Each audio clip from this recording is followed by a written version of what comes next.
तो alright guys, आज हम देखने वाले हैं डीमन स्लेयर के सीजन 4 के एपिसोड 2 को। उससे पहले अगर आप लोगों ने एपिसोड 1 को नहीं देखा है तो लिंक डिस्क्रिप्शन में है, और अगर तुम इस चैनल पर नए हो तो चैनल को सब्सक्राइब जरूर से कर लेना, क्योंकि तुम लोगों के एक एक सब्सक्राइब करने से मुझे काफ़ी मोटिवेशन मिलती है। तो बाकी बातें बाद में करेंगे, शुरू करते हैं एपिसोड 2 को बिना किसी देरी के।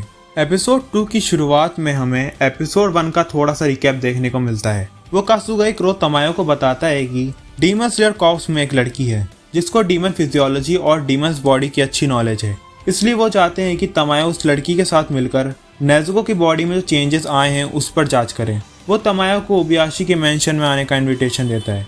यह सुनकर तमायो काफी घबरा जाती है क्योंकि उस जैसे डीमन को डीमन स्लेयर के हेडक्वार्टर में आने का इन्विटेशन आया है। इसके बाद वो कासुगाई क्रो वहां से चला जाता है। तभी वहां भागते भागते योशिरो आ जाता है। वो तमायो को कहता है हमें जल्द से जल्द इस जगह को छोड़ना होगा। तमायो कहती है क्योंकि नेज़ुको ने सूरज पर जीत हासिल कर ली है तो अब कुछ बड़ा होने वाला है। इसलिए तमायो योशिरो को ओबियाशी के मेंशन में चलने के लिए कहती है। और यहाँ हमें तांजिरो को दिखाया जाता है जो एक लेटर पढ़ रहा था। हमने पिछले एपिसोड में देखा था कि मास्टर ने तांजिरो को एक लेटर भेजा था।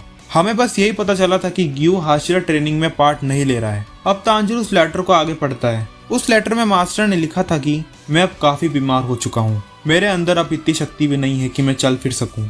असल में मैं ग्यू से बात करना चाहता हूँ, लेकिन शायद ये पॉसिबल नहीं है।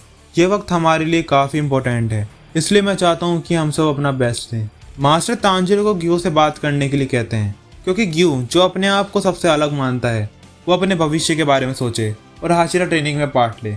इसके बाद तांजिरो डिसाइड करता है कि वो ग्यू को मनाएगा और हाशिरा ट्रेनिंग में पार्ट लेने के लिए कहेगा। फिर सुबह हो जाती है और हमें आओई को दिखाया जाता है जो बाहर गार्डन में साफ सफाई कर रही थी। तभी तांजिरो वहां से जाने लगता है। आओई तांजिरो से कहती है क्या तुम ट्रेनिंग के लिए जा रहे हो? तांजिरो कहता है ट्रेनिंग पर जाने से पहले मेरा किसी से मिलना बहुत जरूरी है। तांजिरो आओई से पूछता है मान लो कोई इंसान है जो बहुत अकेला है तो उसे हम कैसे बता सकते हैं कि वो अकेला नहीं है? आओई कहती है मुझे इसके बारे में ज़्यादा कुछ तो पता नहीं है, पर तुम्हें उस इंसान को खुश करना चाहिए। इसके बाद आओई तांजिरो को खाना पैक करके देती है। इसके बाद तांजिरो ग्यू के घर तक पहुंच जाता है और वो ग्यू को बाहर से आवाज़ देते हुए कहता है क्या कोई घर पर है? मैं आया हूँ तांजिरो, दरवाज़ा खोलिए। और यहाँ पर हम ग्यू को देखते हैं जो शांति से मेडिटेशन करते हुए तांजिरो की सारी बातें सुनता है, पर ग्यू तांजिरो को फुल इग्नोर मारता है। लेकिन तांजिरो कहाँ पर रुकने वाला था। वो कहता है ठीक है मैं अंदर आ रहा हूँ। तभी ग्यू की आंखें खुल जाती है। वो सोचने लगता है उसने कहा अंदर आ रहा हूँ? नहीं, उसने कहा होगा जा रहा हूँ, शायद मैंने गलत सुन लिया। तभी दरवाजा खोलकर तांजिरो ग्यू के कमरे में आ जाता है। तांजिरो यहाँ पर ग्यू को बताता है कि इस टाइम पर हर कोई ट्रेनिंग कर रहा है, लेकिन ग्यू को यह बात पहले से ही पता होती है। ग्यू यहाँ पर सोचने लगता है आखिर ये मेरे से क्या बात करने आया है और ये मेरे इतने पास क्यों बैठा है। खैर जो भी है। इसके बाद तांजिरो बताता है कि 7 दिन बाद उसको भी ट्रेनिंग करने का मौका मिलेगा। तब क्या ग्यू उसको ट्रेनिंग देगा? लेकिन ग्यू साफ साफ मना कर देता है। तांजिरो ग्यू से पूछता है शायद आप किसी बात पर मुझसे गुस्सा हैं, पर किस बात पर गुस्सा हैं? ग्यू बताता है कि वो इस बात से गुस्सा है कि तांजिरो ने वाटर स्टाइल को अच्छे से नहीं सीखा। उसने कहा था कि वो वाटर हाशिरा बनेगा। तांजिरो इस बात के लिए ग्यू से माफी मांगता है और बताता है कि उसने इसके बारे में मिस्टर उरोकोडाकी से बात की थी। उन्होंने कहा था कि इसमें कोई प्रॉब्लम नहीं है कि हम अपना ब्रीथिंग स्टाइल चेंज कर लें या हम अपना खुद का ब्रीथिंग स्टाइल बनाएं, खासकर कि वाटर स्टाइल जो सभी ब्रीथिंग का बेसिक है। इससे हम और नई ब्रीथिंग स्टाइल बना सकते हैं। ग्यू कहता है मैं इसके बारे में बात नहीं कर रहा हूँ क्योंकि अब कोई वाटर हाशिरा नहीं है, इसलिए अब किसी न किसी को तो वाटर हाशिरा की जिम्मेदारी उठानी पड़ेगी। तांजिरो कहता है कोई वाटर हाशिरा नहीं है? लेकिन आप है तो सही मिस्टर ग्यू, आप ही तो हैं वाटर हाशिरा। लेकिन ग्यू इस बात पर साफ मना कर देता है कि वो वाटर हाशिरा नहीं है। इस टाइम पर तो तांजिरो के साथ मैं खुश हो गया था कि मतलब ग्यू क्या रहा है। खैर ये तो हमें आगे ही पता चलेगा। इसके बाद ग्यू वहाँ से चला जाता है और वो तांजिरो को भी वहाँ से जाने के लिए कहता है। लेकिन तांजिरो को मास्टर कगाया की बात याद आती है। उन्होंने कहा था कि तुम्हें ग्यू के साथ थोड़ा पेशेंस रखना होगा। अब तांजिरो डिसाइड करता है कि वो किसी भी हाल में ग्यू को मना कर रहेगा, इसलिए तांजिरो रोज ग्यू के लिए राइस बॉल्स लेकर आता है। वो ग्यू को साथ में खाने के लिए भी कहता है, पर ग्यू तांजिरो को फुल इग्नोर मारता है। इसलिए तांजिरो खाना बाहर रखकर ही चला जाता है। और जब रात को ग्यू अपने कमरे में आता है तो वो देखता है तांजिरो उसके कमरे में सोया हुआ है। तांजिरो को ये देखकर अच्छा लगता है कि ग्यू ने राइस बॉल्स खा ली है। इसके बाद ग्यू वहाँ से निकल जाता है। तांजिरो भी उसके पीछे पीछे आने लगता है। तांजिरो को लगता है कि ग्यू पेट्रोलिंग पर जा रहा है या फिर किसी मिशन पर, क्योंकि अब इतने टाइम से डीमन दिखना बंद हो गए हैं तो शायद ही इन्हें कोई डीमन मिले। अब तांजिरो ग्यू के पीछे भूत की तरह पड़ जाता है। वो उसका हर जगह पीछा करता है। वो ग्यू से हर जगह पूछता है कि वो उसको ट्रेनिंग देगा। तांजिरो ग्यू को चैन से खाने पीने सोने, यहाँ तक कि वो उसको चैन से नहाने भी नहीं दे रहा था। ऐसे ही कई दिन बीत जाते हैं और मतलब ग्यू के पेशेंस की दाद देनी पड़ेगी, लेकिन ग्यू आखिर में खुद इन सब चीजों से पक जाता है। इसके बाद ग्यू सोचता है आखिर चल क्या रही है, अब क्या पूरी जिंदगी मेरे पीछे पड़ा रहेगा, अगर मैं इससे बात कर लूँ तो शायद ही मेरा पीछा छोड़ दे। जिसके बाद ग्यू डिसाइड करता है कि वो बोलना शुरू करेगा। ग्यू तांजिरो को बताता है कि वो कभी फाइनल सिलेक्शन टेस्ट में पास ही नहीं हो पाया। हर किसी को फाइनल सिलेक्शन टेस्ट पास करना होता है, जिसके बाद ही वो डीमन स्लेयर बन सकता है। ग्यू बताता है कि उस साल एक और लड़का था जिसका परिवार भी ग्यू के परिवार की तरह डीमन के हाथों मारा गया। ग्यू बताता है कि उस लड़के का नाम साबितो था और उसके बाल बीच रंग के थे। उस साल सिर्फ एक लड़का डीमन के हाथों मारा गया और वो था साबितो। इसके बाद हमें ग्यू की बैक स्टोरी दिखाई जाती है। ग्यू और साबितो एक ही उम्र के थे, इसलिए उन दोनों में जल्दी दोस्ती हो गई और हमें पता चलता है कि साबितो दिल का काफी साफ था और वो सबकी मदद भी करता था। असल में साबितो ने फाइनल सिलेक्शन के वक्त पहाड़ के लगभग सभी डीमंस को अकेले ही मार दिया था। ग्यू बताता है कि वो तो पहले डीमन के हाथों ही घायल हो गया था, लेकिन उस समय भी साबितो ने ही उसकी जान बचाई थी। फिर साबितो ग्यू को 2 लड़कों के पास छोड़कर किसी दूसरे लड़के को बचाने चला गया था और इसके बाद फाइनल सिलेक्शन टेस्ट ओवर हो जाता है। और जब ग्यू को होश आता है तो उसको पता चलता है कि 7 दिन जिंदा रहने की वजह से वो फाइनल सिलेक्शन टेस्ट में पास हो गया है। लेकिन साबितो को हैंड डीमन ने मार दिया था। क्योंकि ग्यू ने एक भी डीमन को नहीं मारा था तो वो अपने आप को पास कैसे मान सकता है। उसने मास्टर गगाय से भी कहा था कि वो वाटर हाशिरा बनने के लायक नहीं है, यहाँ तक कि वो दूसरे हाशिरा के साथ खड़े होने के लायक भी नहीं है।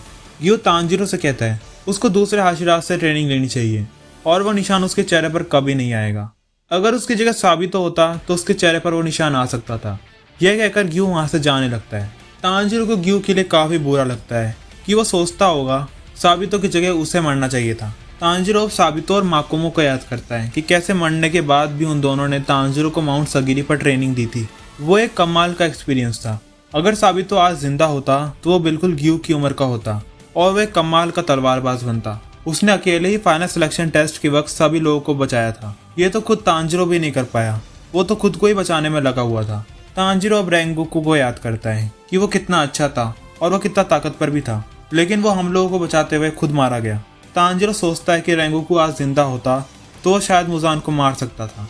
इसे तांजिरो को लगता है कि काश रेंगोकू की जगह उसे मरना चाहिए था। लेकिन तांजिरो को इनोसुकी की बात याद आती है कि उसने कहा था कि रेंगोकू हम पर विश्वास करता है, इसलिए हमें उसके विश्वास पर खड़े उतरना है। तांजिरो को समझ नहीं आ रहा था कि वो ग्यू से क्या कहे। ग्यू अपने आप को हाशिरा नहीं मानता है, लेकिन उसने हाशिरा बनने के लिए खूब मेहनत की होगी।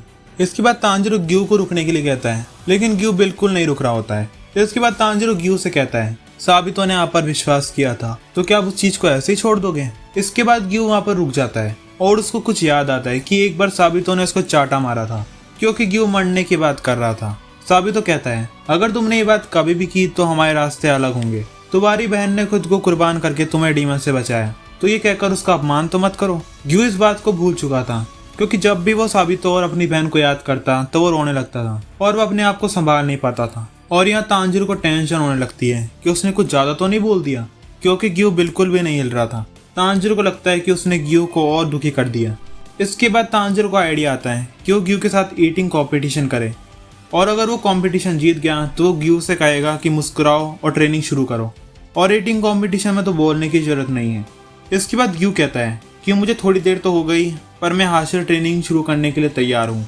तभी तांजिरो ग्यू की बात काटते हुए उसे सोबा नूडल्स कंपटीशन के लिए चैलेंज करता है। ग्यू चैलेंज के लिए मान जाता है और ये दोनों दबाकर नूडल्स खाने लगते हैं। इसके बाद ग्यू तांजिरो से शिनोबू के बारे में पूछता है।